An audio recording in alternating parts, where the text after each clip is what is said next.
ਇੱਟ ਸਿੱਟ ਕੁਵਾਰ ਗੰਦਲ ਜੋਗੀ ਹੋਰ ਵੀ ਬੂਟੀਆਂ ਜਾਣਦਾ ਹੈ। ਗੱਲ ਕਰ ਲਗਾ ਮਾਮਿਆਂ ਤੇ ਚਾਚਿਆਂ ਦੀ। अपने भी हफा मुझसे बेगाने भी ना खुश मैं जहरे हलाहल को कभी कह ना सका कंद।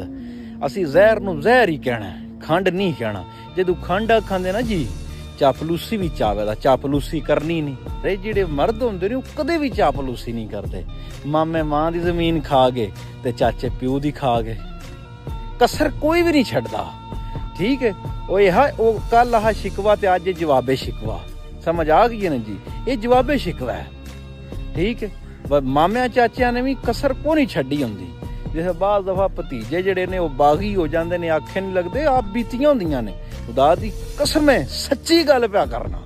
कितने चाचे ने जिन्हां ने सकिया भरावां दे जनाजे नहीं पढ़े तो भतीजे होंदे तो भतीजियां दे मौजूदगी विच नहीं पढ़े। क्या उन्हां भतीजियां दे अंदर जहर नहीं? कितने मामे ने जिन्हां ने अपनियां भैणां दे राह बंद कर छड़े ने, पेका विड़ा बंद कर छड़िया जिथे ओ कुड़ी खेड के वड्डी होई। ते क्या भाणजियां नूं नहीं पता? सारा पता है, सारा पता हुंदा है। इस वास्ते मेरे ओ भाईआं हो बाबे ओ चाचे हो लगदे हो लींदे हो बंदियां नूं भतीजियां नूं लगदियां नूं साए थल्ले लईदा। ठीक है जिसे सिर्फ अपनी मुछ नूं ही हत्थ मारीए ते भतीजियां वड्डे